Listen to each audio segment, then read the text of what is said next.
जितने प्रकार से क्वेश्चन पूछे गए हैं वो सारे क्वेश्चन हम इस क्लास में सोल्व करने वाले हैं।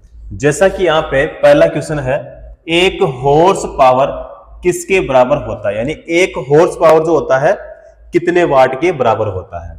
अब एक हॉर्स पावर यानी एक एचपी में कितने वाट होते हैं, तो एक एचपी में वाट कितने होते हैं, 746 वाट होते हैं। कितने होते हैं, 746 वाट होते हैं। तो यही क्वेश्चन ने पूछा है। 746 बताओ हमारे कौन से ऑप्शन में है, तो हमारे सी ऑप्शन में है। सी ऑप्शन हमारा क्या हो जाएगा, सही हो जाएगा। उसके बाद में देखो, अगर आपको क्वेश्चन पूछे कि 1 किलोवाट, ठीक है, यहां से भी क्वेश्चन पूछा जाता है, 1 किलोवाट में या फिर 1 किलोवाट में कितने एचपी होते हैं, तो 3.4 एचपी होते हैं। ठीक है, और ये जो प्रणाली होती है, कौन सी प्रणाली होती है, ब्रिटिश प्रणाली होती है। कौन सी प्रणाली होती है, ब्रिटिश प्रणाली होती है। उसके बाद फिर एक और क्वेश्चन पूछा जाता है कि 1 किलोवाट में कितने वाट होते हैं, तो 1000 वाट होते हैं। कितने वाट होते हैं, 1000 वाट होते हैं। उसके बाद में देखो, यहां पे है ब्रिटिश प्रणाली, एक होती है मीट्रिक प्रणाली। तो मीट्रिक प्रणाली में एक हॉर्स पावर यानी एक एचपी में कितने वाट होते हैं, तो 735.5 वाट होते हैं। उसके बाद में 1 किलोवाट, 1 किलोवाट में कितने एचपी, तो 1.36 एचपी। ठीक है, और ये जो प्रणाली होती है कौन सी होती है, मीट्रिक प्रणाली होती है। कौन सी प्रणाली होती है, मीट्रिक प्रणाली होती है। यहां से भी क्वेश्चन पूछे जाते हैं, ध्यान में आपको रखना है। ठीक है, और यहां से क्वेश्चन अगर पूछा जाए तो आपको बता देना है। तो क्वेश्चन में क्या पूछा था कि एक हॉर्स पावर किसके बराबर होता है, तो 746 वाट, यानी वाट में अपने को बताना था कि एक एचपी में कितने वाट होते हैं, 746 वाट होते हैं। और प्रणाली कौन सी है, यहाँ पे ब्रिटिश प्रणाली में होती है। ठीक है, तो ब्रिटिश प्रणाली का मैंने आपको बता दिया और मीट्रिक प्रणाली का मैंने आपको यहाँ पे बता दिया। ठीक है, चलो अगला क्वेश्चन करते हैं। अगला क्वेश्चन देखो, 746 वाट, 746 वाट को क्या कहा जाता है। तो ये क्वेश्चन अभी यहां पे अपन ने सोल्व किया था कि 746 वाट जो है ये किसे कहते हैं, देखो 1 एचपी। ठीक है, तो यहां पे देखो 746 वाट को क्या कहा जाता है, तो एक अश्व शक्ति, एक अश्व शक्ति बिल्कुल सही होगा वही। ठीक है, तो यानी हमारा कौन सा हो जाएगा, ए ऑप्शन यहां पे सही हो जाएगा। ठीक है, चलो अगला क्वेश्चन करते हैं। अगला क्वेश्चन देखो, 1 मीटर किसके बराबर है, 1 मीटर किसके बराबर है। चलो अब देखो, यहां पे बताना अपने को माइक्रोन में बताना है। अब यहां भी माइक्रोन है, यहां भी माइक्रोन, यहां भी माइक्रोन और यहां भी माइक्रोन, मतलब माइक्रोन में अपने को बताना है। अब देखो 1 मीटर में कितने माइक्रोन होते हैं, तो 10 की पावर 6 माइक्रोन होते हैं।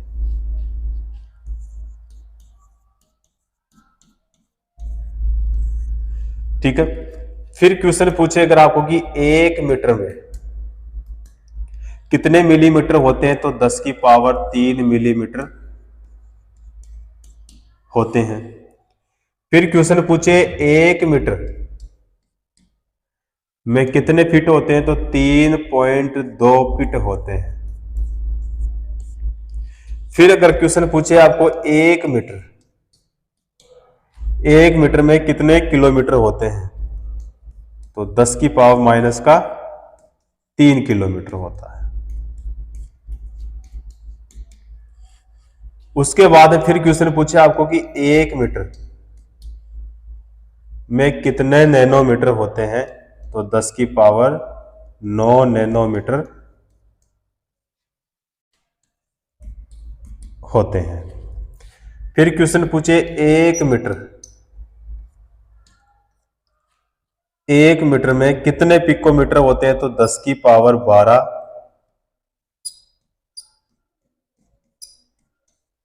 पिकोमीटर होते हैं। फिर क्वेश्चन पूछे अगर कि 1 मीटर में कितने फेम्टोमीटर होते हैं? तो 10 की पावर 15 फेम्टोमीटर।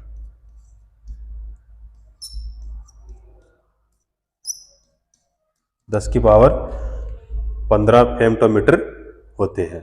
अब देखो क्वेश्चन में क्या पूछा है कि 1 मीटर किसके बराबर है? तो 1 मीटर में कितने माइक्रोन होते हैं? तो 10 की पावर 6। यानी हमारा कौन सा ऑप्शन यहाँ पे सही होगा? तो यहाँ पे देख सकते हो माइक्रोन में अपने को बताना है, तो 10 की पावर 6 माइक्रोन, यानी हमारा कौन सा हो जाएगा? बी ऑप्शन यहाँ पे सही हो जाएगा। ठीक है, और यहां से भी अगर क्वेश्चन पूछा जाए तो आपको ध्यान में रखना है, तो बी ऑप्शन यहाँ पे सही हो जाएगा। चलो नेक्स्ट क्वेश्चन करते हैं भाई। परमाणु की त्रिज्या में मापी जाती है, यानी किस में मापी जाती है? तो परमाणु की त्रिज्या जो होती है वो नैनोमीटर में मापी जाती है। किस में मापी जाती है? नैनोमीटर में। ठीक है, नैनोमीटर हमारे कौन से ऑप्शन में है? डी ऑप्शन में है। करेक्ट आंसर डी ऑप्शन सही हो जाएगा। चलो नेक्स्ट क्वेश्चन करते हैं। अगला क्वेश्चन देखो, प्रदीप्ति की माप निम्न में से किसका उपयोग करके की जाती है? प्रदीप्ति की माप निम्न में से किसका उपयोग करके की जाती है? अब देखो ए ऑप्शन क्या है? मिली वोल्ट मीटर के द्वारा नहीं होगा। लक्ष्य मीटर बिल्कुल सही हो जाएगा भाई। सी ऑप्शन यहां पे हमारा सही हो जाएगा। कौन सा होगा? सी ऑप्शन सही हो जाएगा। तो प्रदीप्ति की माप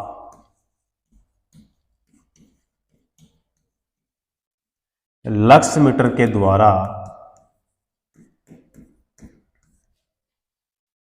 की जाती है,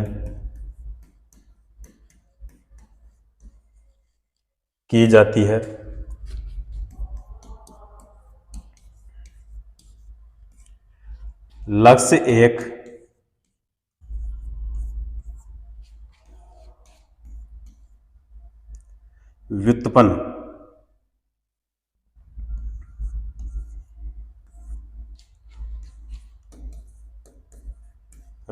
एक व्युत्पन्न इकाई है जो ल्यूमेन पर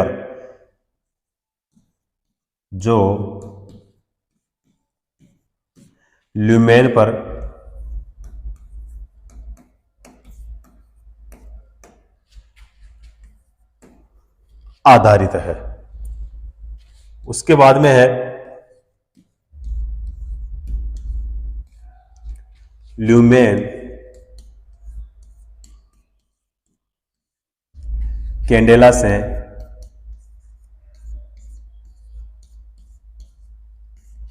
व्युत्पन्न इकाई है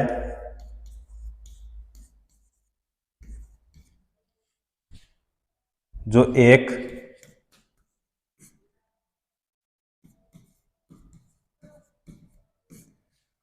लक्ष्य बराबर है,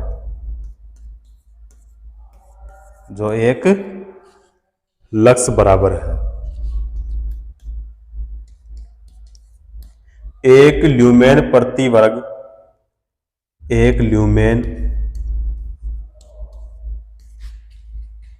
प्रति वर्ग मीटर जहां 4 पाई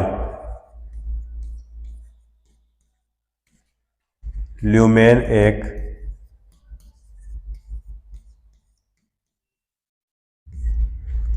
कैंडेला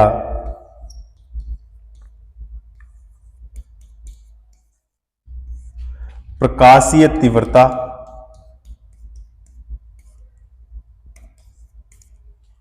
तीव्रता के प्रकाश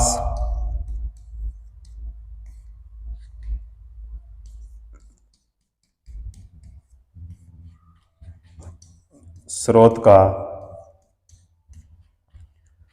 पूर्ण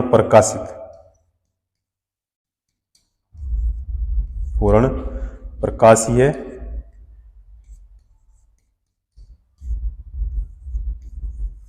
बहाव है। ठीक है, और एक लक्स बराबर क्या होता है, एक ल्यूमेन।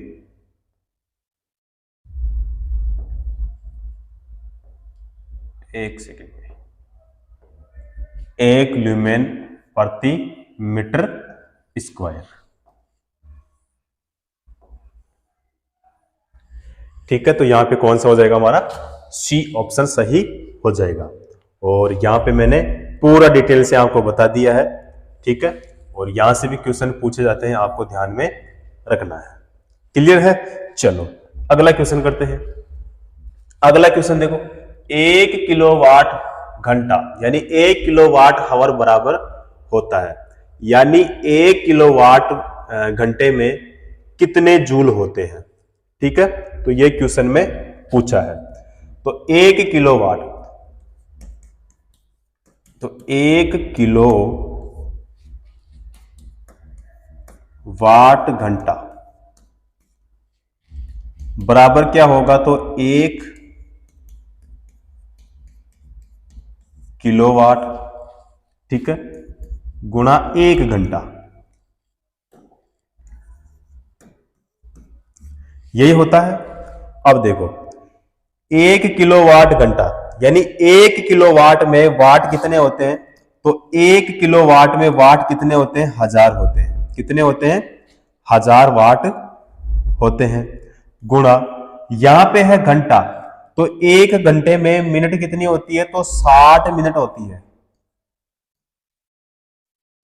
कितने मिनट, 60 मिनट होती है। उसके बाद में देखो 1 किलोवाट में वाट कितने, तो 1000 इंटू 1 घंटे में मिनट कितनी, 60 इंटू और 1 मिनट में सेकंड कितने, 60 सेकंड। ठीक है, तो बराबर में क्या होगा, तो बराबर में यहां पे हो जाएगा 1000 गुणा यहां पे क्या हो जाएगा 3600। क्या हो जाएगा, 3600 हो जाएगा। तो दोनों को गुणा करोगे तो यहां पे बराबर में क्या होगा, तो बराबर में हो जाएगा यहां पे 3 6 और 5 0।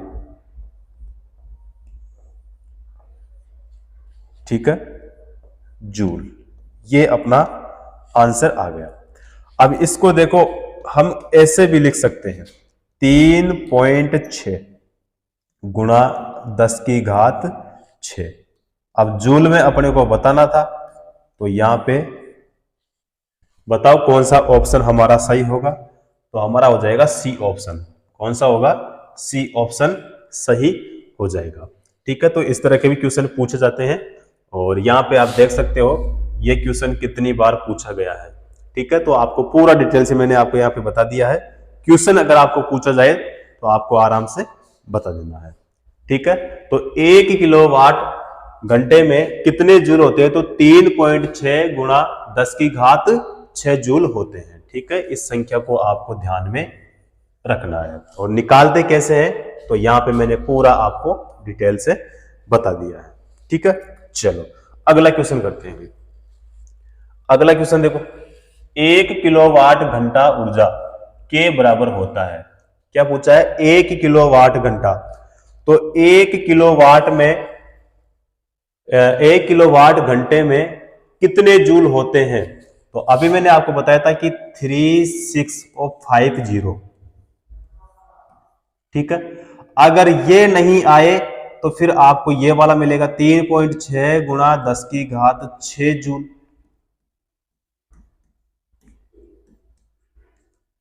ठीक है, तो इससे पहले वाले क्वेश्चन में अपने को ये वाला बताना था, और इस वाले क्वेश्चन में बताओ हमें ये वाला बताना है। तो बताओ हमारा कौन सा ऑप्शन सही होगा।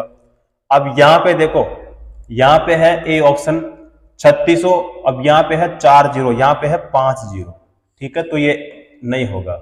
यहां पे 360 जूल नहीं होगा, यहां पे है 3600 जूल, तो ये भी नहीं होगा। डी ऑप्शन हमारा सही हो जाएगा, 3600 और 5 0।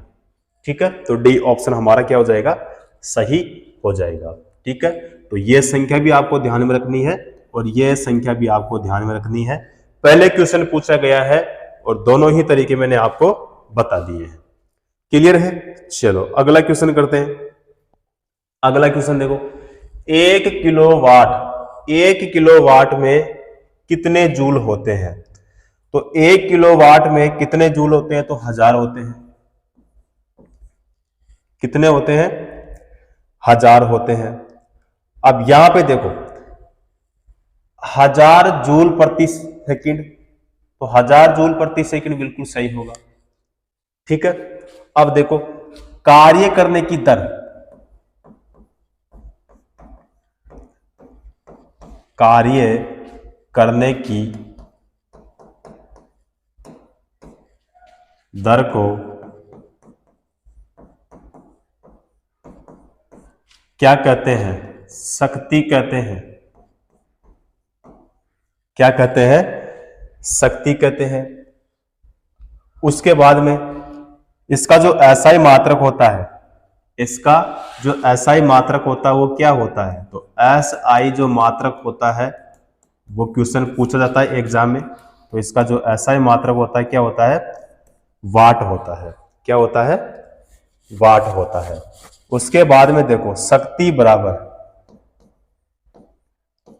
शक्ति बराबर क्या होता है? तो कार्य बटा क्या होता है? समय होता है। क्या होता है? कार्य बटा समय होता है। अब कार्य का मात्रक क्या होता है? तो कार्य का मात्रक होता है जूल होता है प्रति, और यहां पे समय का मात्रक क्या होता है? सेकंड होता है। ठीक है, अब जूल का प्रति क्या होता है? जे होता है, और सेकंड का प्रति क्या होता है? एस होता है, और इसको हम ऐसे भी लिख सकते हैं जूल प्रति सेकंड। ठीक है, तो ये वाला अपने ऑप्शन में है, तो हमारा कौन सा हो जाएगा? ए ऑप्शन सही हो जाएगा। 1 किलोवाट में कितने वाट होते हैं? तो 1000 होते हैं, और जूल प्रति सेकंड यानी यहां से अपने को बताना है। ठीक है, पूरा डिटेल से मैंने आपको बता दिए हैं। उम्मीद करता हूं आपको ये क्वेश्चन अच्छे से समझ में आया होगा। ठीक है, चलो नेक्स्ट क्वेश्चन करते हैं। नेक्स्ट क्वेश्चन देखो, 1 किलोवाट शक्ति के बराबर होता है, यानी 1 किलोवाट में कितने वाट होते हैं? तो 1000 होते हैं। कितने होते हैं? 1000 होते हैं, यानी 1000 हमारे डी ऑप्शन में है। करेक्ट आंसर कौन सा हो जाएगा हमारा? डी ऑप्शन सही हो जाएगा। चलो अगला क्वेश्चन करते हैं। अगला क्वेश्चन देखो, 5.5 यानी 5.5 kWh बराबर क्या होगा? अब यहां पे बताना अपने को जूल में बताना है। किस में बताना है? जूल में अपने को बताना है, तो कोई दिक्कत नहीं है। अभी हमने क्वेश्चन सोल्व किया था कि 1 kWh यानी 1 किलोवाट हावर में कितने जूल होते हैं? तो 3.6 गुणा 10 की घात 6 जूल होते हैं। अब यहां पे देखो 5.5 गुणा 1 किलोवाट हावर में कितने जूल होते हैं? तो 3.6 गुणा 10 की घात 6 जूल होते हैं। ठीक है, अब दोनों को कर लो यहाँ पे गुणा। जैसे आप दोनों को गुणा करोगे तो यहाँ पे हो जाएगा 19.8 गुणा 10 की घात कितना? 6 हो जाएगा। ठीक है, तो बताओ ये हमारे कौन से ऑप्शन में है? हमारे डी ऑप्शन में है। कौन से ऑप्शन में है? डी ऑप्शन में। करेक्ट आंसर कौन सा हो जाएगा? डी ऑप्शन सही हो जाएगा। ठीक है, चलो अगला क्वेश्चन करते हैं। अगला क्वेश्चन है 5.6 kWh हावर में कितने जूल होते हैं? तो कोई दिक्कत नहीं है, अभी हमने निकाला था। तो 1 किलोवाट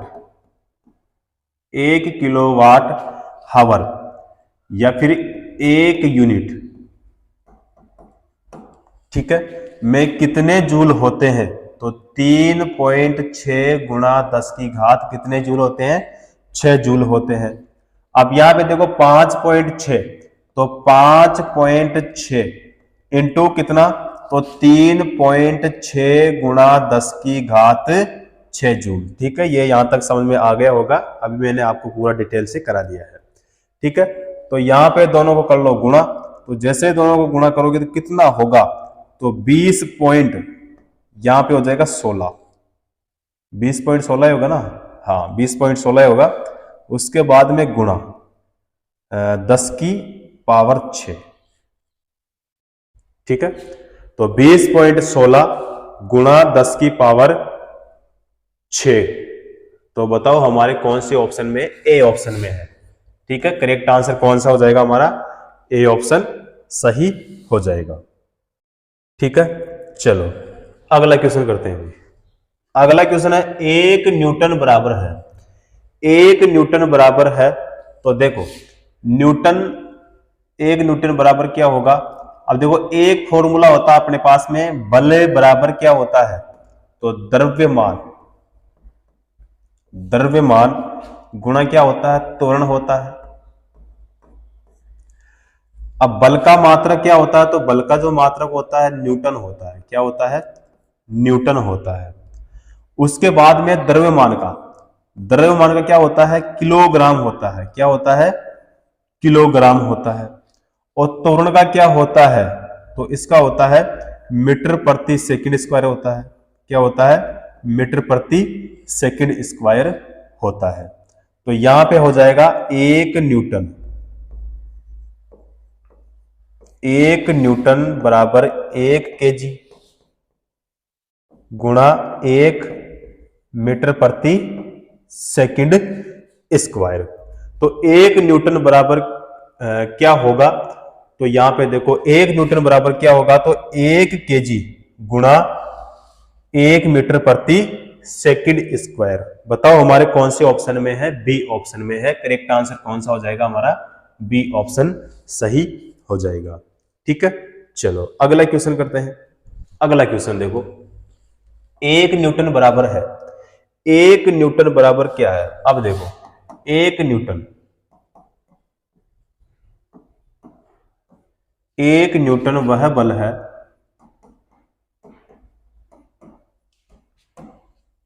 जो 1 किलोग्राम, 1 किलोग्राम द्रव्यमान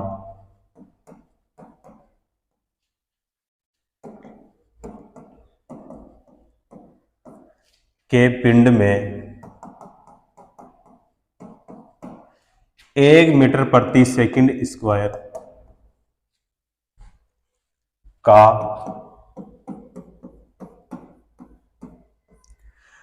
त्वरण उत्पन्न करता है, त्वरण उत्पन्न करता है। तो अभी मैंने आपको बताया था कि बल बराबर क्या होता है, द्रव्यमान इंटू क्या होता है, त्वरण होता है। अब बल का मतलब क्या होता है, F होता है। तो F बराबर द्रव्यमान का मतलब क्या हो गया, m, इंटू त्वरण का मतलब क्या हो गया, a हो गया, ठीक है। तो F बराबर m इंटू क्या होगा, a हो जाएगा। तो अभी हमने निकाला था कि 1 न्यूटन, 1 न्यूटन बराबर क्या होता है, 1 किलोग्राम इंटू 1 मीटर प्रति सेकंड स्क्वायर, ठीक है। तो यहां पे 1 केजी 1 किलोग्राम मीटर प्रति सेकंड स्क्वायर, ऐसे भी हम लिख सकते हैं। तो बताओ हमारा कौन सा ऑप्शन सही होगा, बी ऑप्शन हमारा बिल्कुल सही हो जाएगा। पूरा डिटेल से मैंने आपको यहां पे बताया है, उम्मीद करता हूं आपको अच्छे से समझ में आया होगा, ठीक है। अगला क्वेश्चन कर देंगे। अगला क्वेश्चन देखो, 4.6 kWh यानी 4.6 किलोवाट आवर में कितने जूल होते हैं। तो ये मैंने आपको बताया था कि देखो 1 किलोवाट आवर में कितने जूल होते हैं, तो 3.6 गुणा 10 की घात 6 जूल होते हैं। अब यहां पे कितना दिया है, 4.6, तो 4.6 गुणा 3.6 गुणा 10 की घात कितना, 6 जूल आपको करना है, ठीक है। दोनों को कर लो गुणा, तो यहां पे हो जाएगा 1 6, फिर पॉइंट लग जाएगा, फिर 5 और फिर हो जाएगा 6, 16.56 गुणा 10 की घात कितना, 6 जूल, ठीक है, तो 16.56 हमारे कौन से ऑप्शन में है? बी ऑप्शन में है। करेक्ट आंसर कौन सा हो जाएगा? बी ऑप्शन सही हो जाएगा। ठीक है, चलो अगला क्वेश्चन करते हैं। 2 किलोवाट हावर में कितने जूल होते हैं? 2 किलोवाट हावर में कितने जूल होते हैं? तो देखो 2 किलोवाट हावर, ठीक है, बराबर, तो 2 इंटू कितना बताओ? 1000। 1 किलोवाट में वाट कितने होते हैं? 1000 इंटू 3600। 3600 होगा ना भाई? ठीक है, देखो 3600 कैसे होगा? जैसे 1 किलोवाट हावर बराबर 1 किलोवाट इंटू 1 घंटा यानी 1 हावर। तो 1 किलोवाट में वाट कितने होते हैं? तो 1000 होते हैं, ठीक है, इंटू 1 हावर यानी 1 घंटा।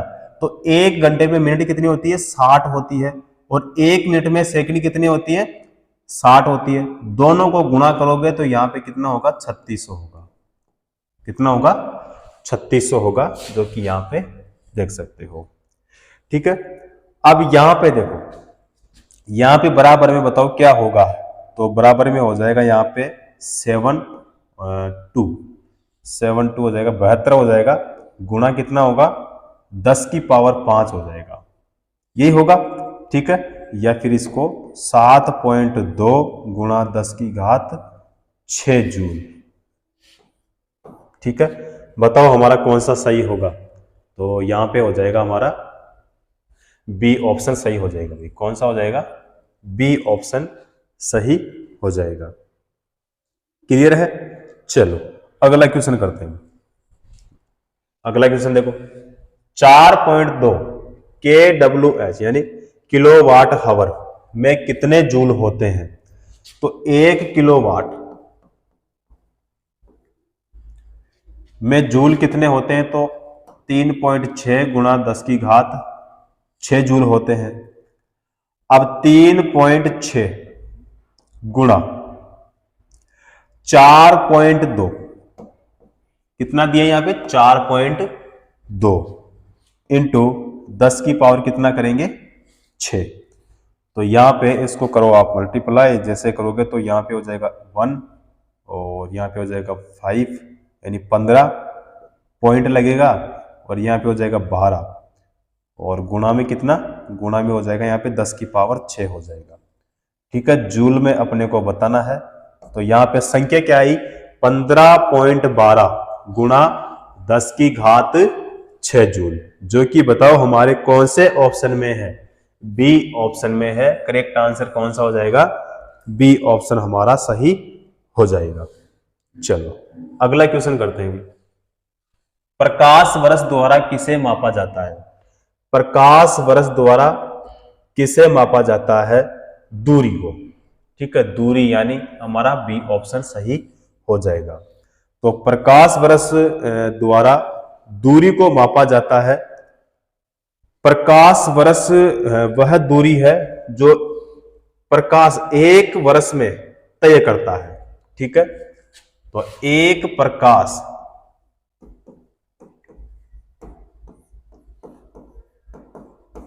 वर्ष में, एक प्रकाश वर्ष में 9.46 गुणा 10 की घात कितना? 10 की घात होता है 12 किलोमीटर होता है। ठीक है, ये भी एग्जाम में पूछा जाता है। ठीक है, तो प्रकाश वर्ष द्वारा किसे मापा जाता है? दूरी को। तो यहां पे हो जाएगा हमारा बी ऑप्शन सही हो जाएगा। ठीक है, अगला क्वेश्चन करते हैं। 1 कूलाम प्रति 1 सेकंड बराबर क्या होगा? 1 कूलाम प्रति 1 सेकंड बराबर क्या होगा? अब देखो, कूलाम, कूलाम किसका मात्रक होता है? आवेश का होता है। तो आवेश प्रवाह की दर, आवेश प्रवाह की दर को क्या कहते हैं? धारा कहते हैं। क्या कहते हैं? धारा कहते हैं। किसी सर्किट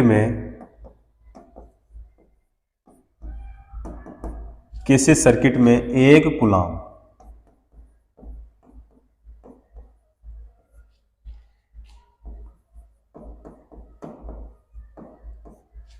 आवेश को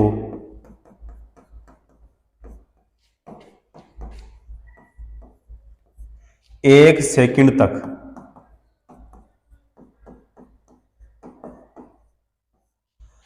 प्रवाहित करने पर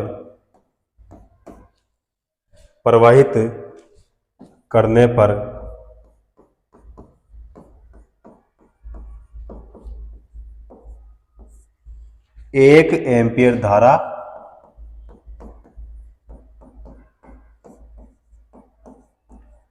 प्राप्त होती है। ठीक है, तो एम्पियर जो है यहां पे है धारा। धारा का मात्रक क्या होता है? तो धारा का जो मात्रक होता है वो क्या होता है? एम्पियर होता है। ठीक है, धारा का मात्रक क्या होता है? एम्पियर होता है, और ए इसका क्या होता है? प्रतीक होता है। ठीक है, अब देखो विद्युत धारा, धारा का मतलब क्या होता है? तो धारा का प्रतीक क्या होगा? आई। आई बराबर, तो धारा बराबर क्या होता है? आवेश बटा क्या होता है? समय होता है। अब आवेश का मतलब क्या होता है? क्यू होता है, और समय का मतलब क्या होता है? टी होता है। अब आवेश का जो मात्रक होता है वो क्या होता है? बताओ, कूलाम होता है, और समय का क्या होता है? सेकंड होता है। तो कूलाम प्रति सेकंड, और इसका क्या हो जाएगा? एम्पियर हो जाएगा। क्या हो जाएगा? एम्पियर हो जाएगा। तो एक कूलाम प्रति एक सेकंड बराबर क्या होगा? तो एम्पियर होगा। क्या होगा? एम्पियर होगा, जो कि हमारे बी ऑप्शन में है। करेक्ट आंसर कौन सा हो जाएगा? बी ऑप्शन सही हो जाएगा। ठीक है, चलो नेक्स्ट क्वेश्चन करते हैं। एक पिकोमीटर के बराबर होता है, यानी एक पिकोमीटर कितने मीटर के बराबर होता है? अब एक पिकोमीटर जो होता है ना, पिको का मतलब क्या होता है? देखो 10 की पावर माइनस का 12, यही होता है। तो 10 की पावर माइनस का 12 कौन से ऑप्शन में है? यहां पे है सी ऑप्शन में। करेक्ट आंसर कौन सा हो जाएगा? सी ऑप्शन हमारा सही हो जाएगा। चलो अगला क्वेश्चन करते हैं। एक जूल बराबर होता है, एक जूल बराबर होता है। अब देखो, यदि एक न्यूटन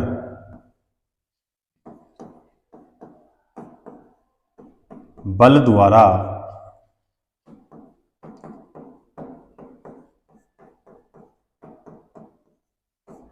किसी वस्तु का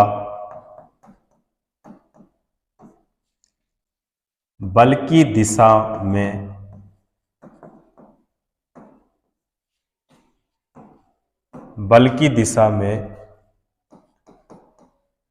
एक मीटर का विस्थापन हो, तो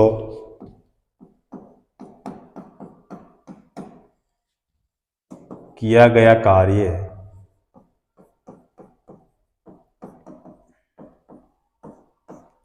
क्या होगा? एक जूल कहलाता है। ठीक है, तो एक जूल बराबर एक न्यूटन इंटू एक मीटर। तो ये वाला हमारे बताओ कौन से ऑप्शन में है? तो हमारे ए ऑप्शन में है। ठीक है, करेक्ट आंसर भी कौन सा हो जाएगा? हमारा ए ऑप्शन सही हो जाएगा। ठीक है, चलो अगला क्वेश्चन देखो। अगला क्वेश्चन है, एक विशेष घर में 5 दिनों में 100 इकाइयों की खपत है, यदि ऊर्जा को जूल में परिवर्तित किया जाए तो यह कितनी होगी। ठीक है, ऊर्जा को जूल में परिवर्तित किया जाए तो यह कितनी होगी। अब देखो, 1 किलोवाट हावर या 1 यूनिट में जूल कितने होते हैं, तो 3.6 गुणा 10 की घात 6 जूल होते हैं। ठीक है, उसके बाद में यहां पे है यूनिट, इसमें कितना दिया है, तो 100 इकाइयां। ठीक है, इकाई का मतलब क्या होता है, यूनिट होता है, यहां पे ना इकाई, इसका मतलब क्या होता है, यूनिट यानी इकाई। तो 100 इकाइयां, तो यूनिट कितना दिया है इसमें, 100 दिया है, तो 100 यूनिट बराबर, एक सेकंड, 100 यूनिट बराबर 3.6 गुणा 10 की घात 6 गुणा, यहां पे इकाई कितना दिया है, यहां पे यूनिट, तो 100 दिया है, कितना दिया है, 100 दिया है, तो यहां पे बराबर में क्या होगा, तो बराबर में हो जाएगा 3.6 गुणा 10 की घात 8 जूल हो जाएगा भाई। 3.6 गुणा 10 की पावर 8 जूल हो जाएगा, जो कि हमारे बताओ कौन से ऑप्शन में है, डी ऑप्शन में है। ठीक है, करेक्ट आंसर कौन सा हो जाएगा हमारा, डी ऑप्शन सही हो जाएगा। ठीक है, चलो नेक्स्ट करते हैं। अगला जो भाग है वो है केमिस्ट्री का, यानी रसायन विज्ञान का। ठीक है, जिसमें मोल संकल्पना, ठीक है, एवोगाड्रो संख्या। ठीक है, तो चलो करते हैं। अब इसमें देखो, पहला क्वेश्चन है इसका, मैग्नीशियम के 144 ग्राम में, अब यहां पे स्पेस है, ग्राम परमाणु मौजूद होते हैं। ठीक है, अब ये इसमें हमें निकालना पड़ेगा। ठीक है, अब देखो किसके लिए पूछा है, मैग्नीशियम,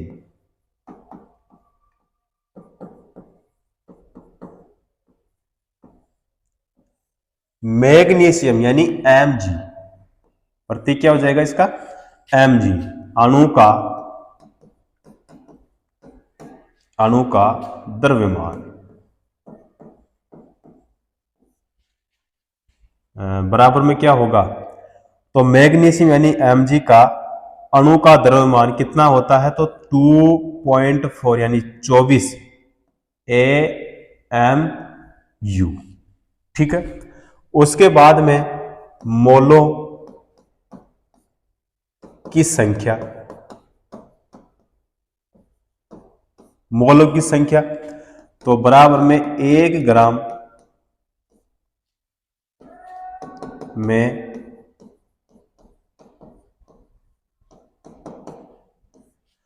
परमाणुओं की संख्या,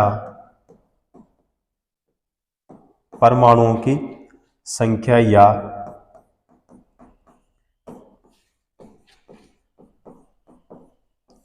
ग्राम परमाणु, तो संख्या बराबर यहां पे हो जाएगा तत्व भार, तत्व का भार बटा अणु का द्रव्यमान।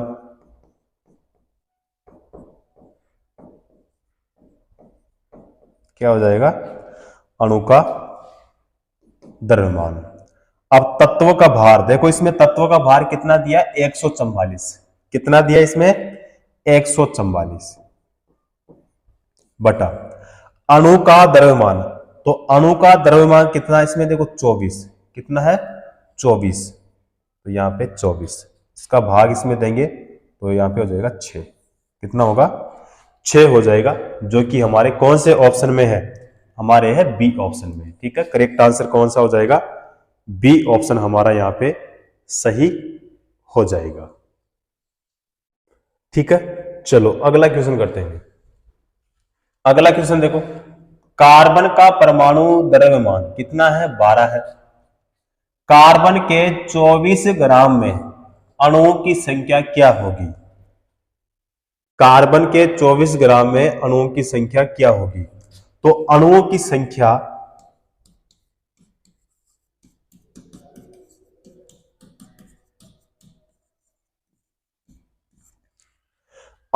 संख्या बराबर क्या होगा? दिया गया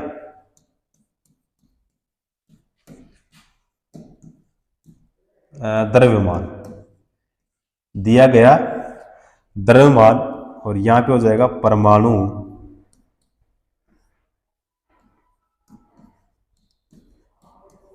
द्रव्यमान संख्या। ठीक है, अब देखो कार्बन का परमाणु द्रव्यमान कितना है? 12। कार्बन के 24 ग्राम में, ठीक है, तो 24 बटा क्या हो जाएगा? 12। ठीक है, बराबर में क्या होगा? 2। बताओ हमारे कौन से ऑप्शन में है? ए ऑप्शन में है। करेक्ट आंसर कौन सा हो जाएगा हमारा? ए ऑप्शन सही हो जाएगा। ठीक है, चलो अगला क्वेश्चन करते हैं। SO2 के 0.6 अणु में सल्फर के कितने परमाणु मौजूद है? कितने परमाणु मौजूद है? S2O, तो SO2 के एक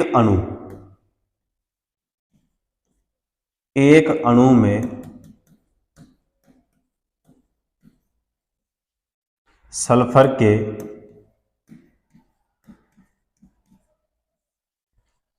परमाणुओं की संख्या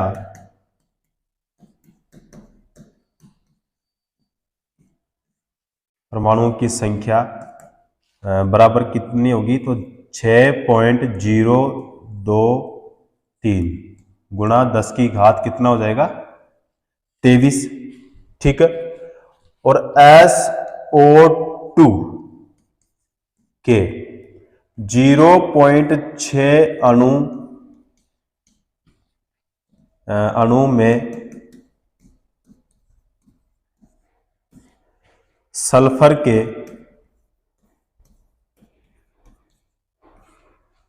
परमाणुओं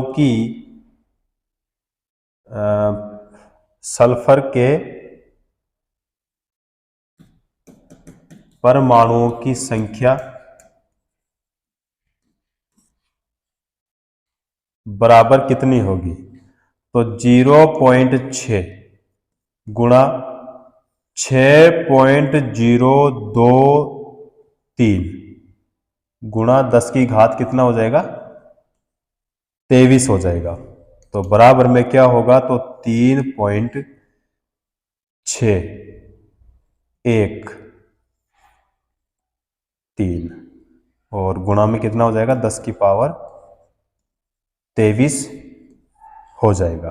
ठीक है, तो 3.613 गुणा 10 की घात 23, बताओ हमारे कौन से ऑप्शन में है? डी ऑप्शन में है। करेक्ट आंसर कौन सा हो जाएगा? डी ऑप्शन हमारा क्या हो जाएगा? बिल्कुल सही हो जाएगा। ठीक है, चलो अगला क्वेश्चन करते हैं। अगला क्वेश्चन देखो, ऑक्सीजन के 0.3 मोल का द्रव्यमान क्या है? ऑक्सीजन के, तो ऑक्सीजन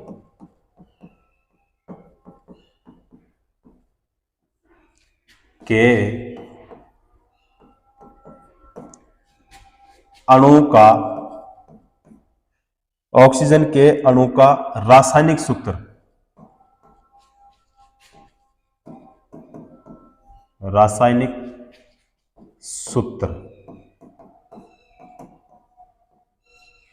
O2। उसके बाद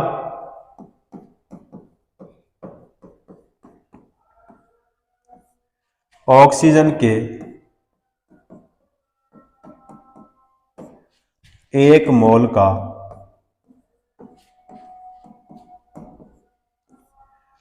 परमाणु द्रव्यमान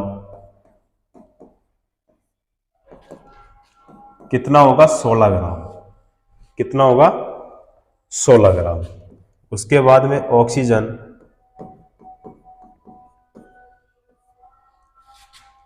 एक सेकंड भैया ना,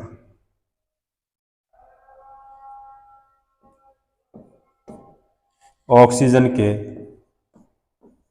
0.3 मोल या अणु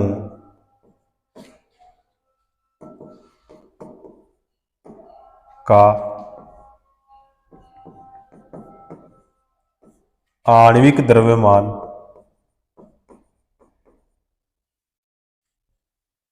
बराबर कितना होगा।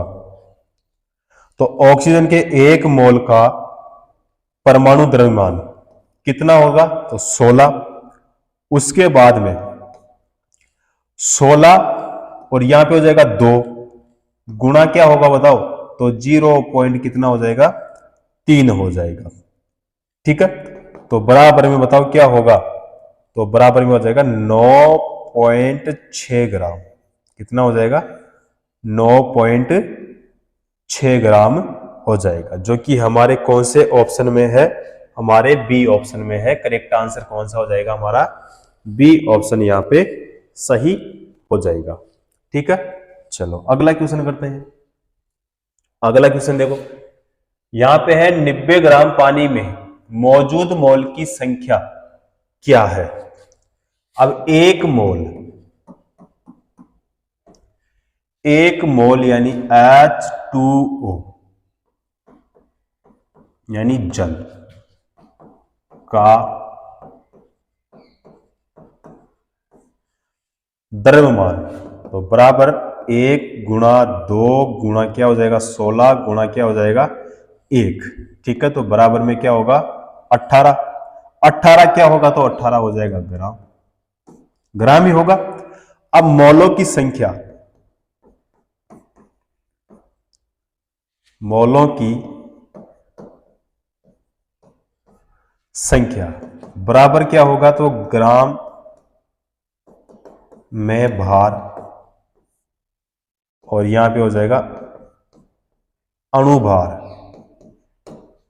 ठीक है, बराबर में, तो यहां पे ग्राम में भार कितना, तो 90 और यहां पे कितना हो जाएगा 18, तो बराबर में क्या होगा 5।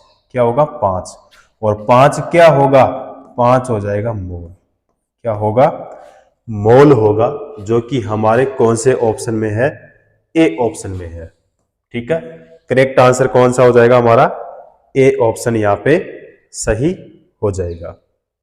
ठीक है, चलो अगला क्वेश्चन करते हैं। अगला क्वेश्चन है, कार्बन डाइऑक्साइड के 1 मोल में होते हैं, कार्बन डाइऑक्साइड के 1 मोल में होते हैं, तो कार्बन डाइऑक्साइड के 1 मोल में, चलो थोड़ा डिटेल से बता देता हूं, यहां पे किसी भी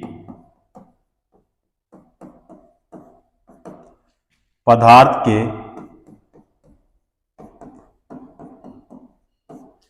1 मोल को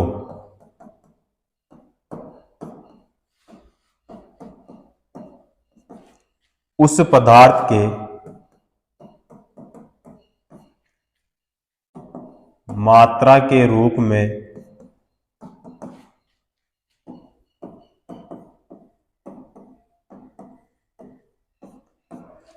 परिभाषित किया जाता है,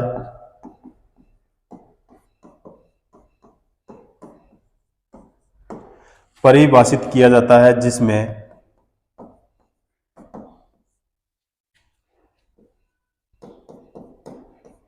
आवोगाद्रो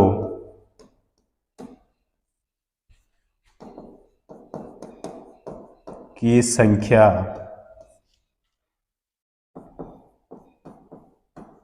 के बराबर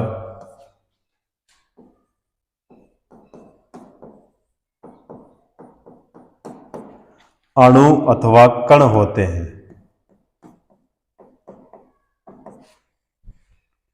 होते हैं।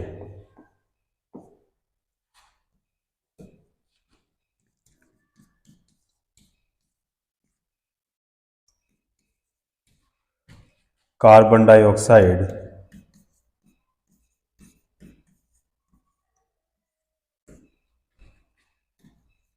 के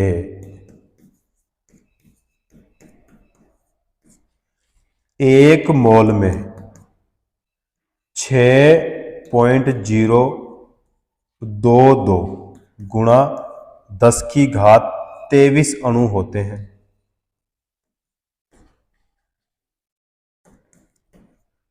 अब क्वेश्चन में क्या पूछा है? क्वेश्चन में पूछा है कार्बन डाइऑक्साइड के एक मोल में कितने अणु होते हैं। तो कितने अणु होते हैं? 6.022 गुणा 10⁻23 अणु होते हैं, जो कि हमारे बताओ कौन से ऑप्शन में है? हमारे है सी ऑप्शन में है। ठीक है, सी ऑप्शन हमारा क्या हो जाएगा? करेक्ट हो जाएगा, सी ऑप्शन सही हो जाएगा। चलो अगला क्वेश्चन करते हैं। अगला क्वेश्चन देखो, 16 ग्राम ऑक्सीजन में ऑक्सीजन के परमाणु होते हैं।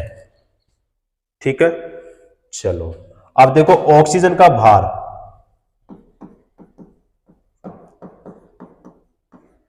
ऑक्सीजन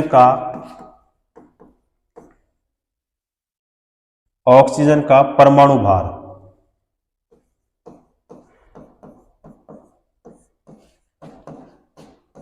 कितना होता है? तो 16 ग्राम।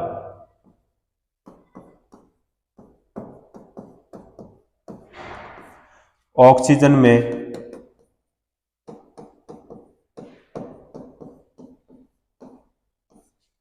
ऑक्सीजन के मॉलों की संख्या,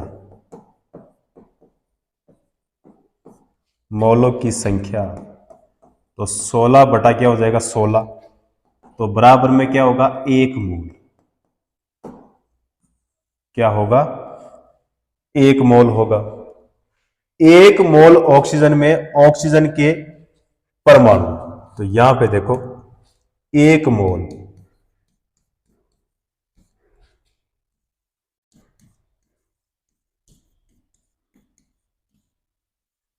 ऑक्सीजन में, 1 मोल ऑक्सीजन में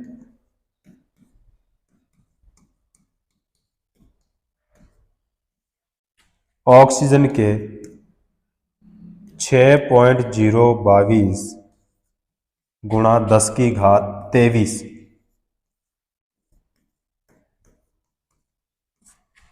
परमाणु होते हैं। 16 ग्राम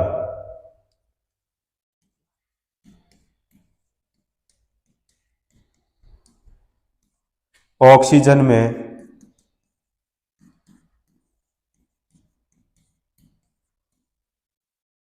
ऑक्सीजन के 6.022 गुणा 10⁻23 परमाणु होते हैं।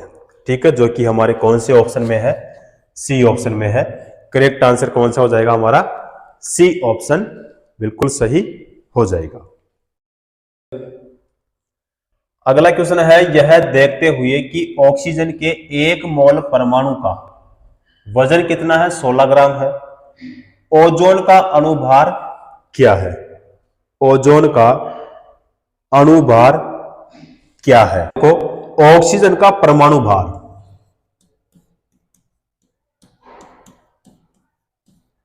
ऑक्सीजन का परमाणु भार कितना? तो 16 ग्राम।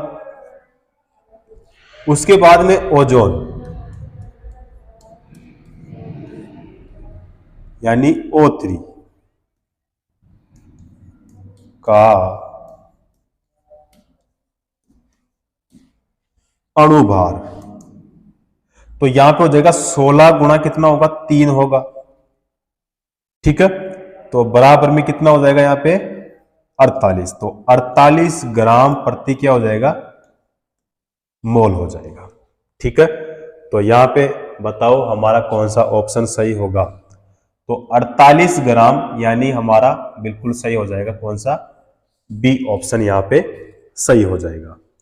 ठीक है, चलो अगला क्वेश्चन करते हैं। रसायन शास्त्र में कण मोल शब्द का परिचय किसने कराया था? किसने करवाया था? तो विल्हेम ऑस्टवाल्ड ने। ठीक है, विल्हेम ऑस्टवाल्ड ने, यानी हमारा कौन सा हो जाएगा? सी ऑप्शन सही हो जाएगा। ठीक है,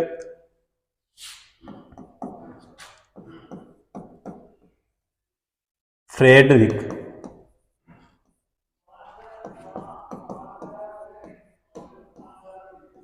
विल्हेम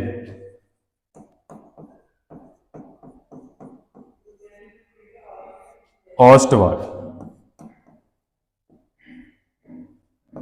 1853-1932, एक जर्मन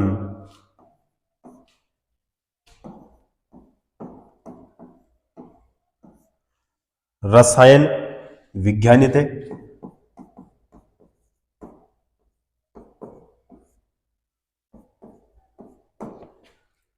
उन्हें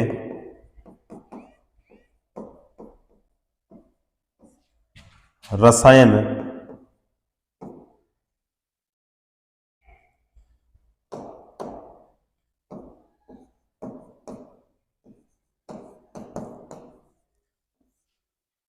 रासायनिक संतुलन और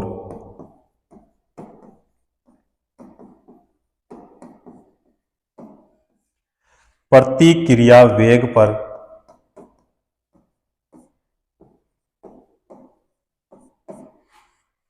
उनके काम के लिए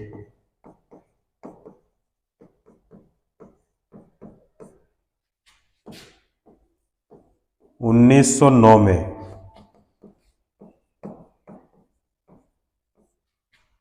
रसायन विज्ञान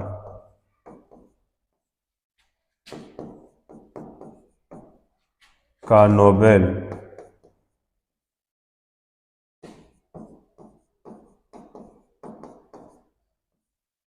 पुरस्कार मिला। ठीक है, उसके बाद में 1896 ईस्वी में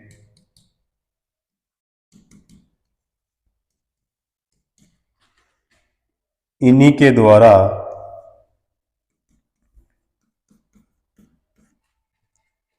रसायन शास्त्र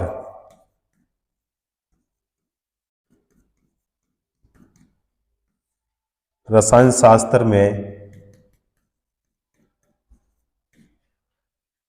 मोल शब्द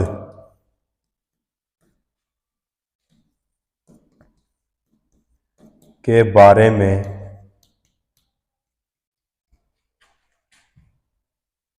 बताया गया था।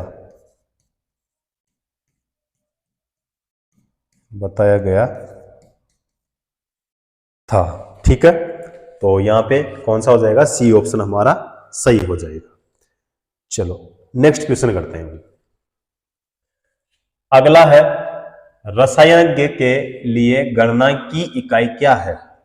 ठीक है, तो मोल बिल्कुल सही हो जाएगा, एनोड नहीं होगा, अणु भी नहीं होगा और ऋणायन भी नहीं होगा। कौन सा हो जाएगा? मोल, यानी ए ऑप्शन यहां पे हमारा सही हो जाएगा।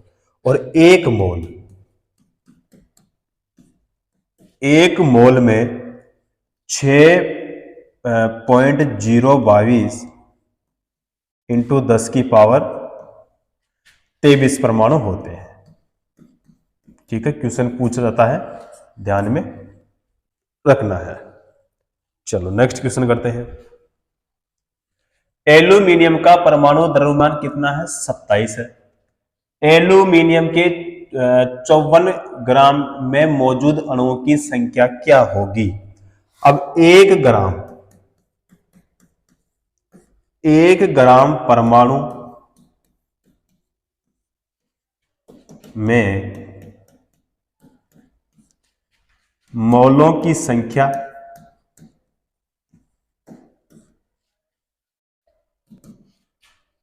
कितनी? तो 6.022 गुणा 10 की पावर कितना? 23 मोल। ठीक है, मौलों की संख्या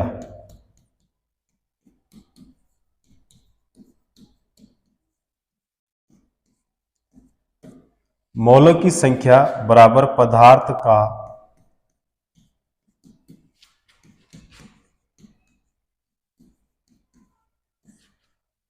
का द्रव्यमान बटा पदार्थ के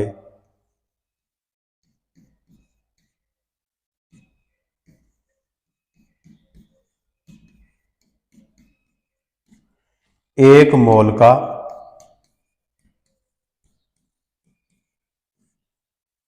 द्रव्यमान। तो बराबर में यहां पे देखो ऊपर क्या होगा 54 बटे में क्या हो जाएगा 27 हो जाएगा, यही होगा। ठीक है, तो बराबर में बताओ क्या होगा, तो 2 हो जाएगा। अब 2 क्या होगा, 2 होगा मोल, क्या हो जाएगा मोल हो जाएगा। 2 मोल हमारे कौन से ऑप्शन में है, ए ऑप्शन में है। सही आंसर कौन सा हो जाएगा हमारा, ए ऑप्शन सही हो जाएगा, 2 मोल।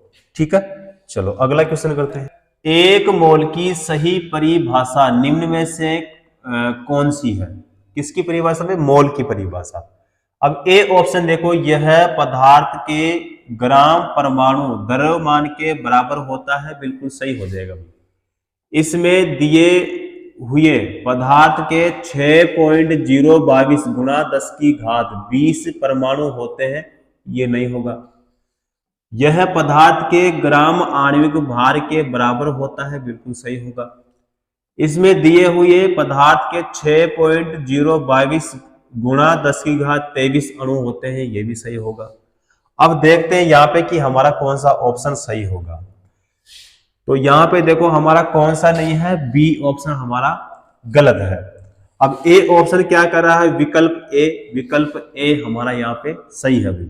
विकल्प सी भी सही है, और डी भी हमारा सही है। तो यहाँ पे हमारा हो जाएगा ए ऑप्शन सही हो जाएगा। ठीक है, चलो नेक्स्ट क्वेश्चन करते हैं। N2 गैस के 0.5 मोल के द्रव्यमान की गणना करें। अणु के मोल से द्रव्यमान, अणु के मोल से द्रव्यमान, तो ये अपने को क्या बताना है। अब नाइट्रोजन देखो N2, N का मतलब क्या हो गया, नाइट्रोजन।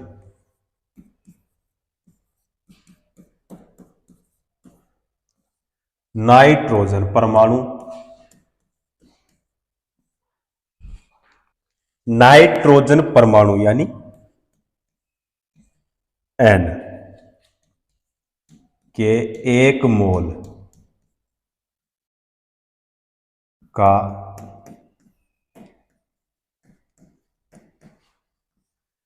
द्रव्यमान कितना, 14 ग्राम मीटर। उसके बाद में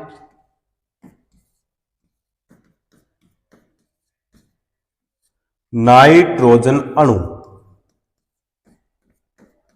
यानी N2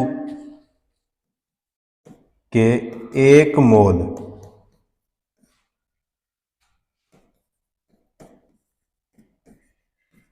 का द्रव्यमान तो कितना होगा, तो बराबर में यहां पे हो जाएगा 14 गुणा 2। ठीक है, तो कितना हो जाएगा 28। ठीक है, उसके बाद में नाइट्रोजन अणु,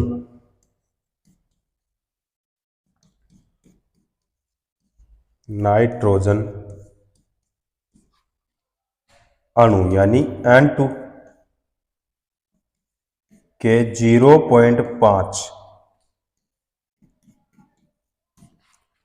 मोल का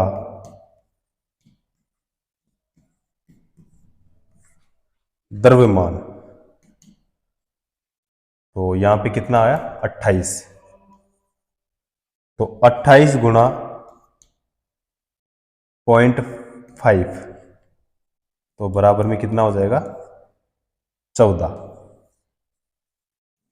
कितना हो जाएगा 14, जो कि हमारे कौन से ऑप्शन में है, ए ऑप्शन में है। ठीक है, करेक्ट आंसर कौन सा हो जाएगा हमारा, ए ऑप्शन सही हो जाएगा। चलो अगला क्वेश्चन करते हैं। अगला क्वेश्चन है, किसी भी पदार्थ के एक मोल में मौजूद कणों की संख्या क्या है? किसी भी पदार्थ, तो किसी भी पदार्थ के एक मोल में मौजूद कणों की संख्या कितनी होती है? तो 6.022 गुणा 10 की घात कितना? 23 होता है। ठीक है, जो कि हमारा बताओ कौन सा ऑप्शन में है? हमारे है बी ऑप्शन में।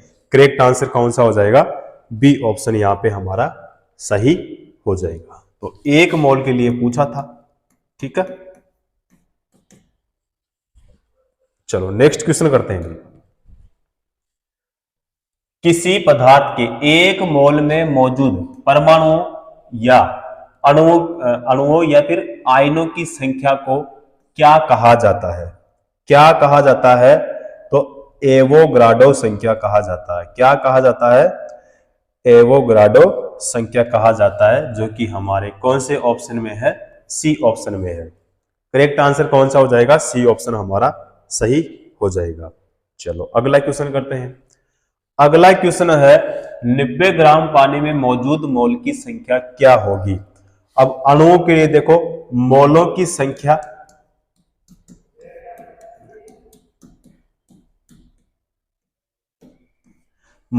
संख्या बराबर ग्राम में भार बटा क्या हो जाएगा? अणुभार। ठीक है, तो मोलों की संख्या तो यानी एन बराबर कितना होगा? तो 90। ठीक है, और बटे में कितना होगा? तो बटे में हो जाएगा अपने पास में 18। क्या होगा? 18। तो एन बराबर क्या होगा? एन बराबर हो जाएगा अपने पास में 5। क्या होगा? 5 हो जाएगा, जो कि हमारे कौन से ऑप्शन में है? बी ऑप्शन में है। करेक्ट आंसर भी कौन सा हो जाएगा हमारा? बी ऑप्शन यहां पे सही हो जाएगा। ठीक है, अब यहां पे देखो 18, तो जल का अणुभार, जल का अणुभार तो 16 प्लस कितना? 2, तो बराबर में कितना? 18। ठीक है, तो 18 ग्राम प्रति मोल। ठीक है, तो यहां पे हमारा आंसर क्या आया? 5, जो कि हमारे कौन से ऑप्शन में है? बी ऑप्शन में है। करेक्ट आंसर कौन सा हो जाएगा हमारा? बी ऑप्शन सही हो जाएगा। नेक्स्ट क्वेश्चन करते हैं। एसिटिक एसिड के एक मोल में ऑक्सीजन के परमाणु मौजूद होते हैं। एसिटिक अम्ल, तो एसिटिक अम्ल के एक मोल में ऑक्सीजन के कितने परमाणु मौजूद होते हैं? भाई 2। कितने होते हैं? 2 होते हैं। तो 2 यानी हमारा कौन सा हो जाएगा? ए ऑप्शन यहां पे सही हो जाएगा। ठीक है, चलो अगला क्वेश्चन करते हैं। अगला क्वेश्चन देखो, सोडियम के 69 ग्राम में यानी 69 ग्राम में सोडियम के 3 मोल होते हैं। सोडियम का परमाणु द्रव्यमान क्या है? सोडियम का परमाणु द्रव्यमान क्या होगा? तो किसी तत्व का परमाणु द्रव्यमान एक संख्या है जो यह बताता है कि उस तत्व के एक परमाणु का द्रव्यमान कार्बन के एक परमाणु के 12वें भाग से कितना गुना भारी है? तो देखो, मोल संकल्पना से परमाणु द्रव्यमान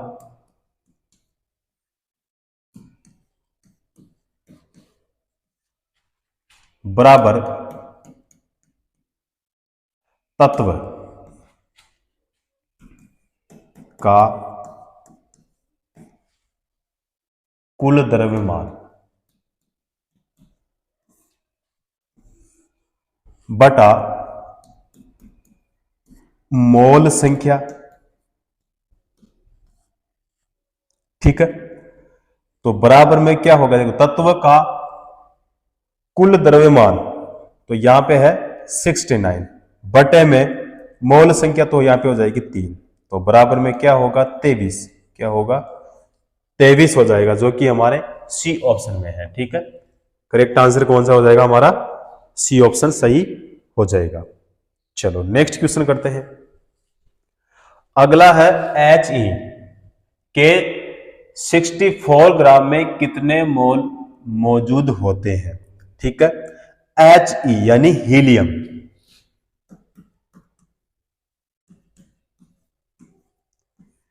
हीलियम में मोलों की संख्या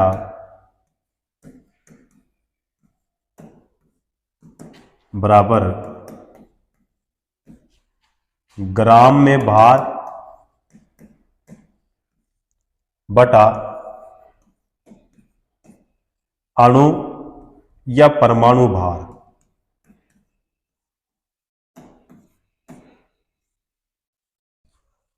एवं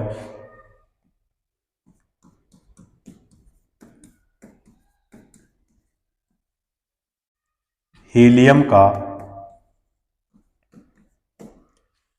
अणु या परमाणु कितना? 4। तो मोलों की संख्या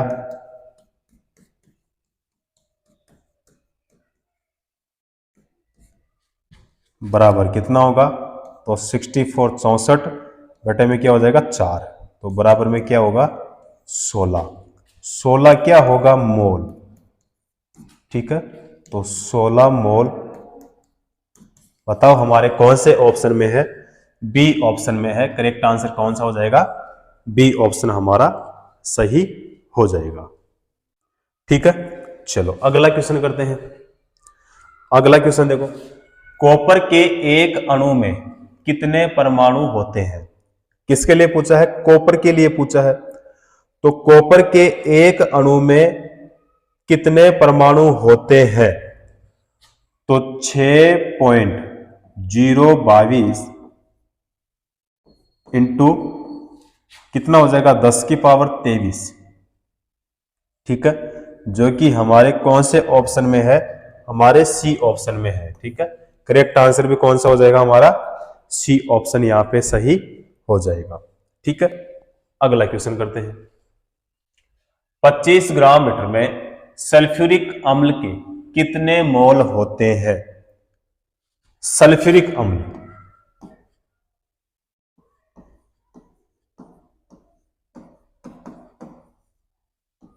सल्फ्यूरिक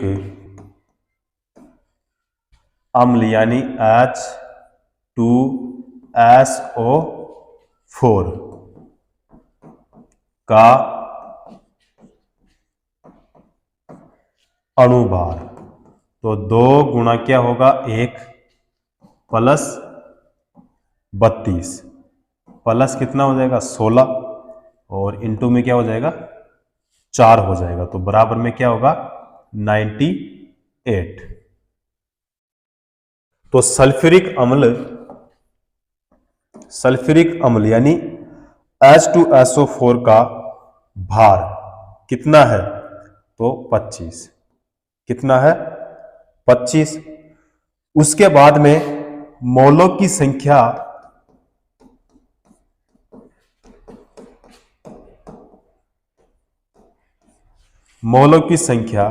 बराबर पदार्थ का ग्राम में भार, पदार्थ का ग्राम में भार, पदार्थ का अणुभार।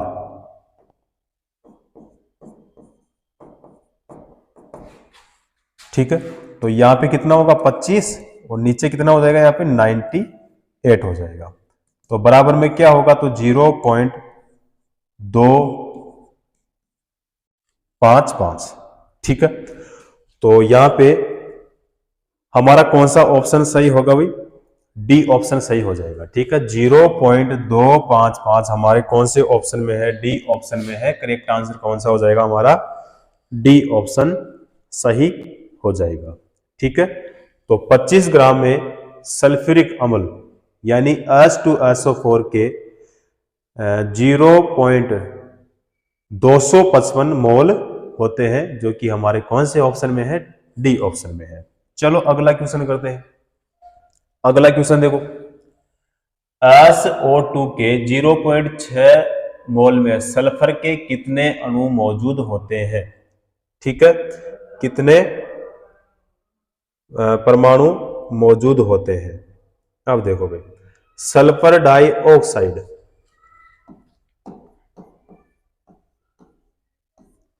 सल्फर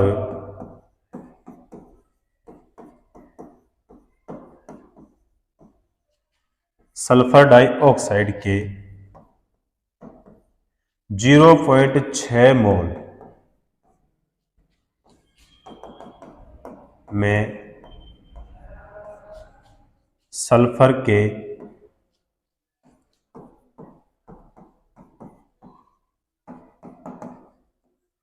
परमाणुओं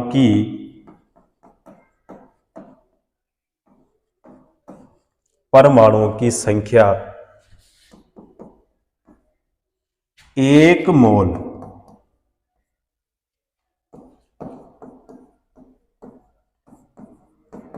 सल्फर में 6.022 गुणा कितना? 10 की घात 23 परमाणु होते हैं। ठीक है, अब 0.6 मोल सल्फर में 6.022 गुणा कितना हो जाएगा? 10 की पावर 23 गुणा कितना होगा? तो 0.6 परमाणु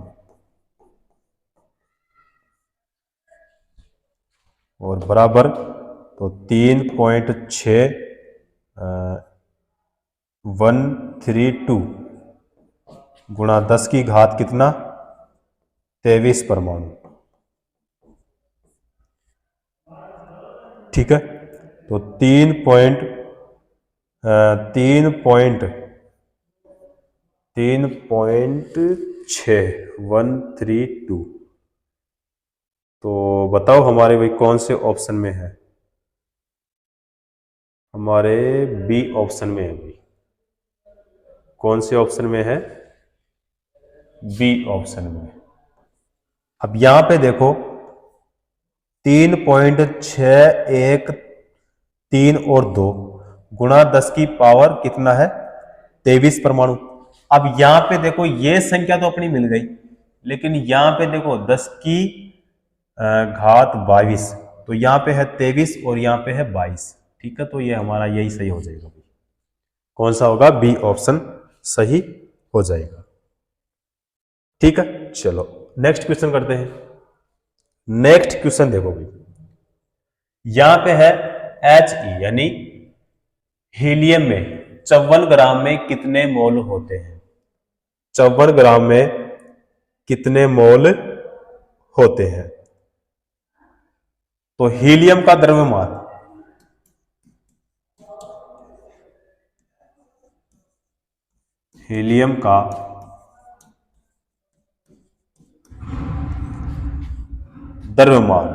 यानी m कितना है? 54 ग्राम।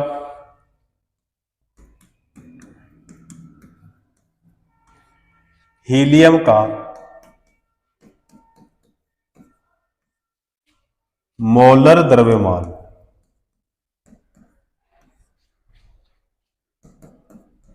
तो 4 ग्राम प्रति मोल।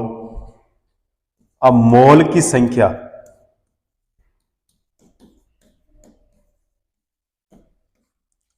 संख्या यानी n कितनी होगी? तो मोल की संख्या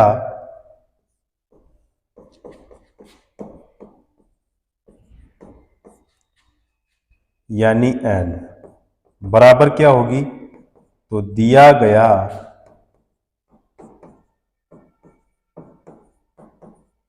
दिया गया द्रव्यमान बटा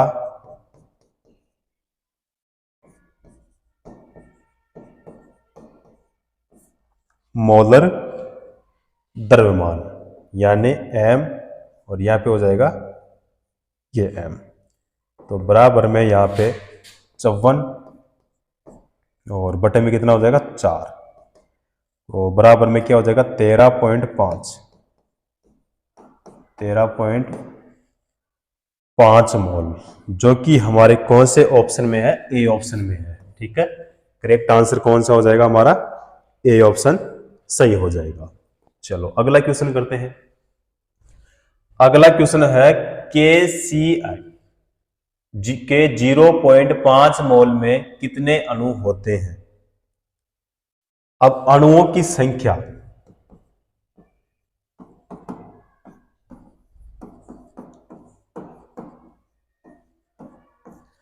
अणुओं की संख्या बराबर मोल गुणा क्या हो जाएगा, एवोगाड्रो।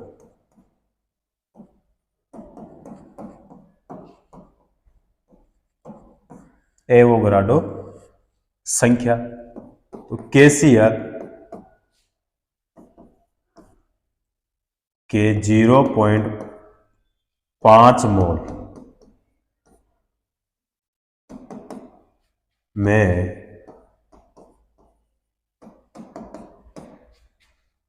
अणुओं की संख्या बराबर, तो 0. कितना 5 गुणा 6.02 गुणा कितना 10 की घात 23, तो बराबर में क्या होगा, तो 3.01 गुणा कितना हो जाएगा 10 की पावर 23, यही होगा। ठीक है, तो 3.01 गुणा 10 की घात 23 हमारे कौन से ऑप्शन में है भाई, ए ऑप्शन में है। करेक्ट आंसर कौन सा हो जाएगा हमारा, ए ऑप्शन सही हो जाएगा। ठीक है, चलो अगला क्वेश्चन देखो भाई। अगला क्वेश्चन है CH4 के 0.1 मोल का द्रव्यमान यानी मास कितना होगा, कितना ग्राम, यानी ग्राम में अपने को बताना है।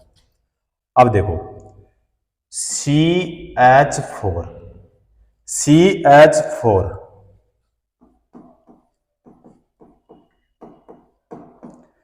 मीथेन का क्या है, अणुसूत्र। मीथेन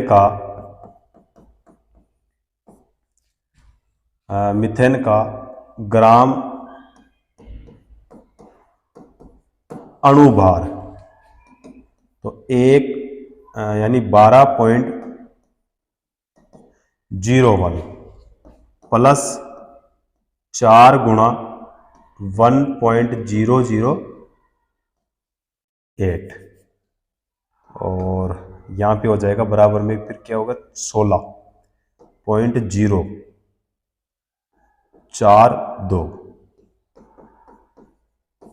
ग्राम, यही होगा। तो मीथेन के 1 मोल का द्रव्यमान,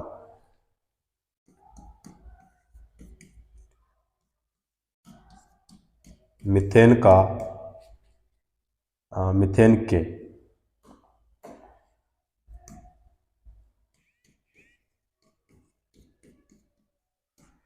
1 मोल का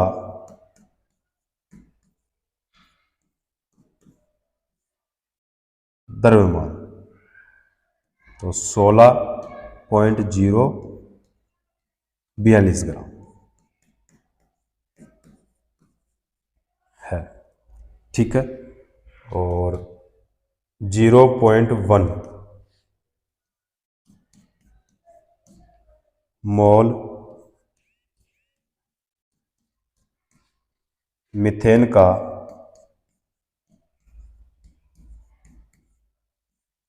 द्रव्यमान,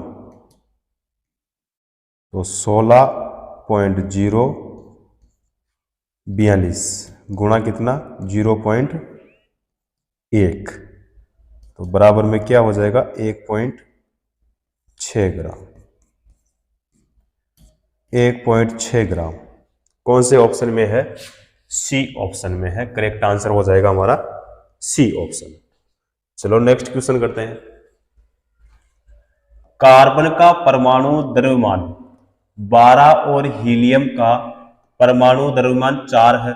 बताइए कि प्रत्येक तत्व के 1 मोल हेतु निम्नलिखित में से कौन सा कथन सत्य है? तो इनमें से कौन सा सही है ये अपने को बताना है। अब ए ऑप्शन क्या कह रहा है यहाँ पे कि 1 मोल कार्बन में 1 मोल हीलियम के 3 गुना अधिक परमाणु होंगे, नहीं हो, तो ए ऑप्शन हमारा नहीं होगा। बी ऑप्शन को देखते हैं। 1 मोल हीलियम में 1 मोल कार्बन के 3 गुना अधिक परमाणु होंगे, तो यह भी हमारा नहीं होगा। 1 मोल कार्बन में 1 मोल हीलियम में उपस्थित परमाणु की 1/3 संख्या होगी, तो यह भी हमारा नहीं होगा। बचा कौन सा? हमारा डी ऑप्शन बिल्कुल सही हो जाएगा। 1 मोल कार्बन में 1 मोल हीलियम में उपस्थित परमाणु की संख्या के बराबर संख्या होगी, बिल्कुल सही हो जाएगा हमारा। कौन सा होगा? डी ऑप्शन यहां पे सही हो जाएगा। ठीक है, चलो नेक्स्ट क्वेश्चन करते हैं। अगला क्वेश्चन देखो, पानी के 1 मोल में कितने अणु मौजूद होते हैं? पानी के लिए पूछा है, तो पानी में तो 6.02 गुणा 10 की घात कितने 23 अणु। ठीक है, 6.02, तो 6.02 हमारे कौन से ऑप्शन में है भाई? बी ऑप्शन में है। करेक्ट आंसर कौन सा हो जाएगा? बी ऑप्शन हमारा सही हो जाएगा। अगला क्वेश्चन है, सल्फर का परमाणु द्रव्यमान कितना है? 32। सल्फर की 16 ग्राम मात्रा में मोल की संख्या कितनी है? तो मोल की संख्या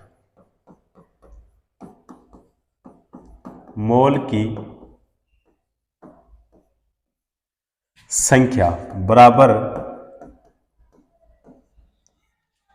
सल्फर की मात्रा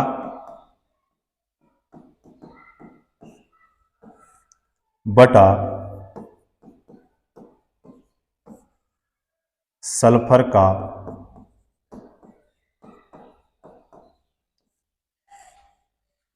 का परमाणु द्रव्यमान।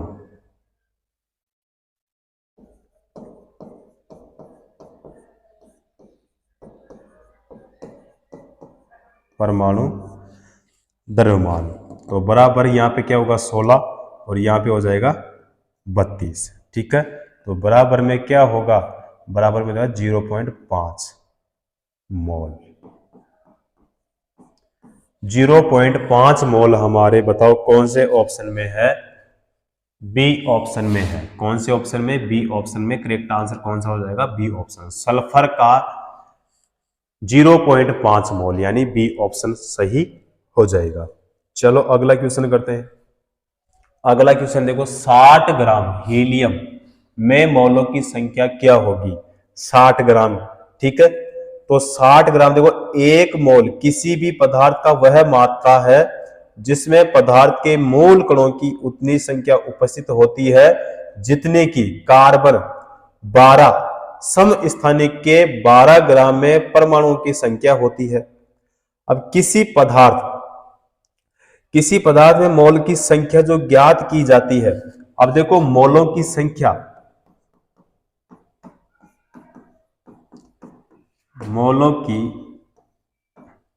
संख्या बराबर पदार्थ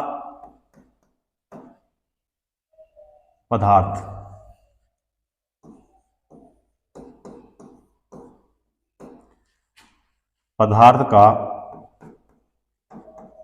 भार बटे में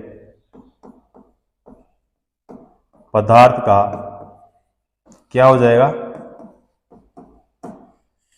अणुभार। ठीक है, अब यहां पे देखो दिया गया पदार्थ या तत्व हीलियम तो हीलियम के अणु भार, तो हीलियम के अणु का जो भार है कितना है, 4 ग्राम। कितना है, 4 ग्राम।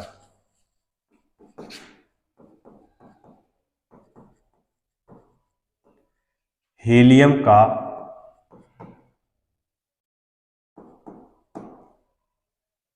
का अणुभार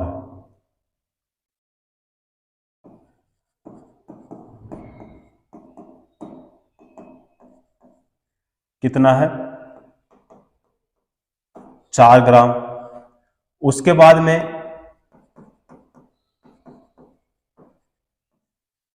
हीलियम का भार 60 ग्राम। कितना, 60 ग्राम। तो मोलों की संख्या यानी N बराबर कितना होगा, 60 बटे में क्या हो जाएगा, 4 हो जाएगा। तो बराबर में क्या होगा, 15। 15 क्या होगा, मोल होगा। तो 15 मोल यानी हमारा कौन सा ऑप्शन सही होगा, सी ऑप्शन सही हो जाएगा। ठीक है, 15 यानी सी ऑप्शन बिल्कुल सही हो जाएगा, 15 मोल। ठीक है, चलो अगला क्वेश्चन करते हैं। अगला क्वेश्चन देखो, He यानी हीलियम के 52 kg में अणु उपस्थित होते हैं, तो मोलों की संख्या,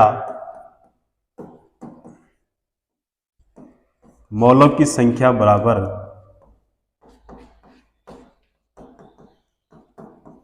पदार्थ का भार बटा अणु भार, यह होगा। अब हीलियम He का मतलब क्या हो गया, हीलियम। तो 2He और यहां पे हो जाएगा 4 का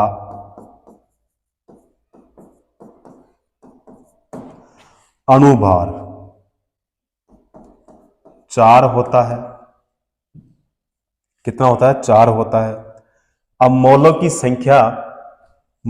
संख्या बराबर क्या होगा, मोलों की संख्या, तो पदार्थ का भार, तो यहां पे हो जाएगा 52 बटे में क्या हो जाएगा, यहां पे 4। तो बराबर में क्या होगा, 13। 13 हमारे कौन से ऑप्शन में है, बी ऑप्शन में है। करेक्ट आंसर कौन सा हो जाएगा, बी ऑप्शन हमारा सही हो जाएगा। ठीक है, चलो अगला क्वेश्चन करते हैं। अगला क्वेश्चन देखो, एवोगाड्रो संख्या यानी Na का अर्थ है। अब ए ऑप्शन देखो, यहां पे ए ऑप्शन है परमाणु के नाभिक में प्रोटॉन की संख्या, तो ए ऑप्शन तो हमारा नहीं होगा।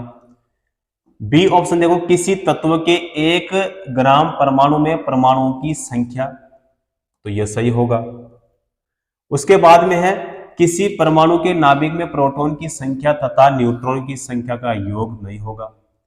1 ग्राम सोडियम में प्रोटॉन की संख्या या इलेक्ट्रॉनों की संख्या है, यह भी नहीं होगा। ठीक है, तो क्वेश्चन हमारा जो आंसर होगा हमारा कौन सा सही होगा, बी ऑप्शन ही यहां पे अपना सही हो जाएगा। ठीक है, करेक्ट आंसर कौन सा होगा, बी ऑप्शन ही यहां पे हमारा बिल्कुल सही हो जाएगा। ठीक है, चलो नेक्स्ट क्वेश्चन करते हैं। आवोगाड्रो संख्या के समतुल्य है,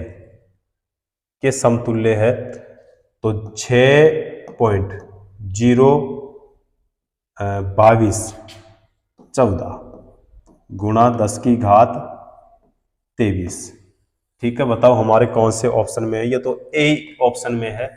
करेक्ट आंसर कौन सा हो जाएगा हमारा, ए ऑप्शन सही हो जाएगा। चलो अगला क्वेश्चन करते हैं। अगला क्वेश्चन है, एवोगाड्रो संख्या द्वारा निरूपित की जाती है, तो बताओ an, तो an नहीं होता है, n तो ये भी नहीं होगा, n0 या फिर ab तो ये भी नहीं होगा। हमारा हो जाएगा बी ऑप्शन। कौन सा होगा, बी ऑप्शन होगा। या तो होता है n0 या फिर होता है na। ठीक है, और Na बराबर तो 6.022 गुणा कितना होता है, 10⁻23 होते हैं। ठीक है, चलो बी ऑप्शन सही हो जाएगा। उसके बाद में है CO2 के 88 ग्राम में मौजूद अणुओं की संख्या क्या होगी। CO2 के लिए पूछा है, तो CO2 का अणुभार बराबर, तो यहाँ पे 12 प्लस कितना हो जाएगा, 2 प्लस गुणा हो जाएगा यहाँ पे ना, गुणा 16, तो बराबर में यहाँ पे 12 प्लस कितना होगा, 32 ही होगा, तो बराबर में क्या हो जाएगा यहाँ पे 44, क्या हो जाएगा, 44 हो जाएगा। तो CO2 का कुल भार कितना है, 88 ग्राम। तो अणुओं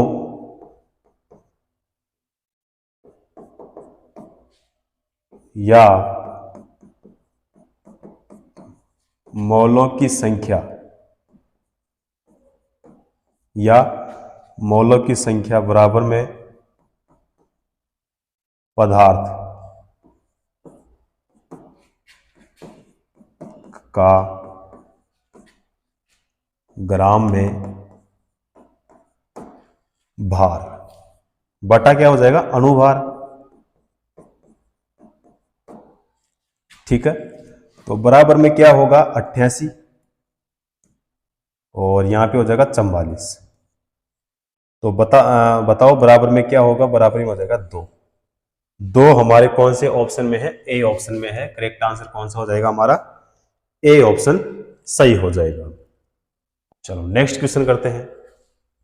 1 ग्राम हाइड्रोजन में कितने अणु होते हैं। 1 ग्राम के लिए पूछा है, तो 1 ग्राम देखो यहां पे हाइड्रोजन का भार,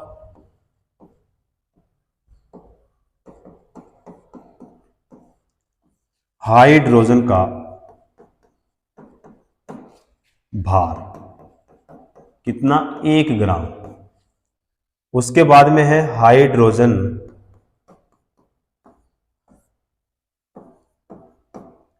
हाइड्रोजन परमाणु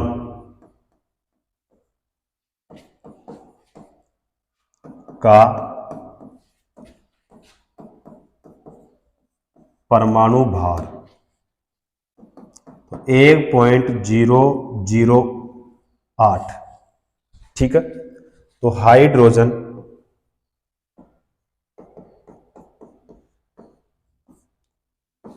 के अणु यानी H2 का भार तो कितना होगा, 2 गुणा 1.008, तो बराबर में क्या होगा, 2.016 हो जाएगा। ठीक है, या लगभग कितना होगा, 2 होगा, या लगभग कितना हो जाएगा, 2 हो जाएगा।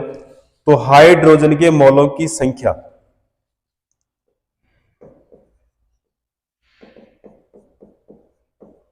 हाइड्रोजन हाइड्रोजन के मॉलों की संख्या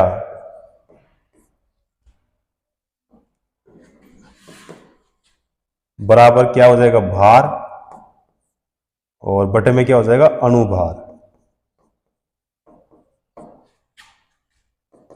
तो भार कितना, 1, और अणुभार कितना, 2, तो बराबर में क्या होगा, 0.5 मोल।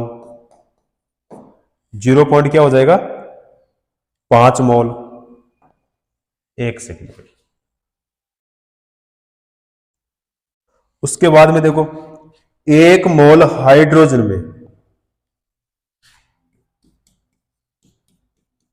1 मोल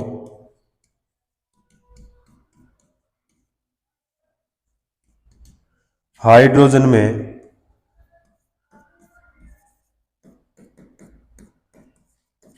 अणुओं की संख्या कितनी, तो 6.02 गुणा 10 की घात कितना, 23। तो इसीलिए 0.5 मोल हाइड्रोजन में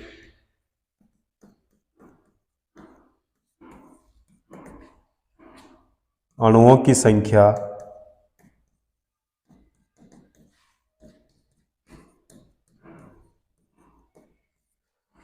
संख्या बराबर कितना होगा, 0.5 गुणा कितना हो जाएगा, 6.02 गुणा कितना, 10 की घात 23। तो यहां पे क्या हो जाएगा, तो 3.01 गुणा 10 की घात 23 अणु। ठीक है, तो बताओ हमारे कौन से ऑप्शन में है, डी ऑप्शन में है। ठीक है, कौन से ऑप्शन में, डी ऑप्शन में करेक्ट आंसर हो जाएगा हमारा, डी ऑप्शन सही हो जाएगा। ठीक है साथियों, तो आज की क्लास में इतना ही, उसके बाद में करते हैं अगली नेक्स्ट क्लास में।